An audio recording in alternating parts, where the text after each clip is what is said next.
One occupation scores higher on AI applicability than any other measured: interpreters and translators. That number is real, and it is not what the headlines claim. Federal projections still show this job growing. Here is the gap explained. 98% of the activities in that job showed up. Microsoft researchers read 200,000 real AI conversations. They mapped each one onto the standard work activities that make up an occupation. But there is a fourth number in that same row. It changes everything. Here is what people hear, and here is what the study actually measured.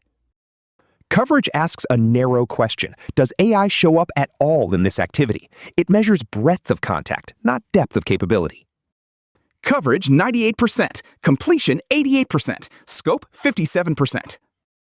So, if AI touches nearly everything a translator does, the job should be collapsing. Federal labor projections say the opposite is happening. An estimated 28,000 translator jobs were never created. That estimate comes from Oxford economists who tracked machine translation adoption across 696 local American labor markets over 13 years. Translation? Nobody was fired. The job openings simply stopped appearing. Here is the mechanism. Every percentage point rise in machine translation use cut translator employment growth by about 0.7 of a point. Projected growth of 2% against 3% for all occupations. Slower than average, but still growing. 75,300 people do this work today. The projection puts it near 77,000. Adoption rises, posting slow. The occupation ends up smaller than it should be.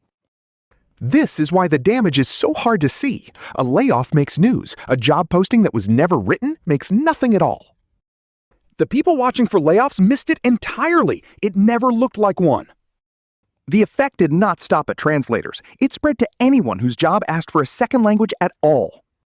Spanish, slower by 1.4 points. Chinese, 1.3. German, 0.8. Those are job advertisements that quietly dropped a requirement. The role still exists, it just no longer asks you to speak anything else. A skill does not have to disappear, it only has to stop being required. That is the part worth carrying into your own field. Watch what employers stop asking for, long before you watch what they cut. First, look at what AI actually does inside the job each day. In 88% of those conversations, the AI finished what it was asked to do. That is a genuinely high success rate. But only 57% of those requests were even moderate in scope. Read those two together. The AI is very good at finishing things, and most of what it is handed is small. Translation, it is doing many small pieces, not the whole job. And that reshapes the work rather than removing it. The first draft arrives already written. The human job moves to everything after that. Draft, then check, then fix the meaning the machine could not carry.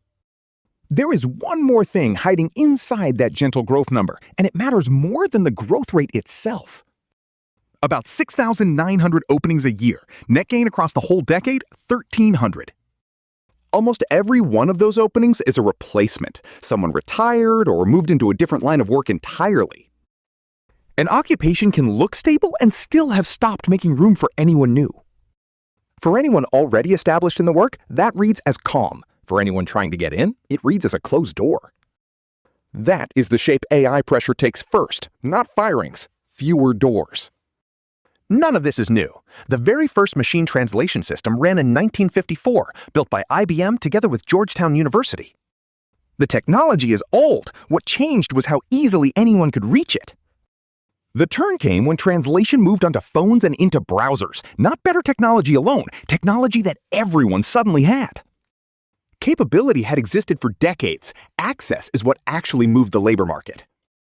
That distinction is the most useful idea in the study. A tool changes your job the day it becomes ordinary, not the day it becomes possible. Translation, what matters is the adoption curve, not the product announcement. So why did the collapse never arrive? The federal handbook answers it plainly, and the answer is not sentimental about human talent.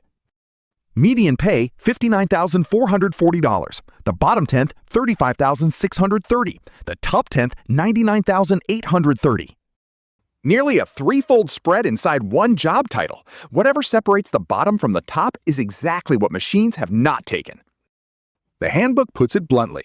Computers cannot yet produce work comparable to human translators. Meaning is the reason. A sentence carries intent, register, law, humor, and risk, and only some of that survives a literal swap of words. The machine moves words across, a person moves the meaning across. Think about where translation actually happens. A hospital consent form, a courtroom, a safety manual, a contract that decides who pays. In every one of those rooms, somebody has to be answerable for the words. That is not a technical requirement, it is a legal and human one, and no accuracy score has ever satisfied it on its own. The machine drafts it, a person signs it, that signature is the job. This is the pattern worth stealing for your own work. Ask which part of your job somebody has to answer for personally. That part is slow to automate. Everything around it is not. Interpreting was supposed to be the safe half of this occupation, live speech in a room under pressure with no time to check anything. Nearly 20% of American students study a foreign language. Those students are making a bet about which skills will still be worth money. The researchers behind this work flag that bet as genuinely uncertain now. Speaking a second language is one thing, being trusted with it is another. That split is showing up everywhere, not only in language work. The raw capability gets cheap, and the accountability around it stays expensive. The skill got cheap, the responsibility did not. So what is that fourth number actually made of? It is not a survey, and it is not a forecast about the future. It folds three things together: how wide, how successful, how big the ask. Only one of those three ever makes it into a headline. It is always the widest one, because it is always the biggest. That is how a breadth measurement becomes a replacement prediction. You will see this exact move again. Some study measures contact with AI, and the coverage number gets reported as your job disappearing. Two different questions, only one of them is about your job surviving.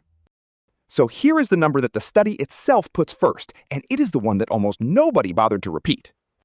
Remember, this is the single most exposed occupation of all 40.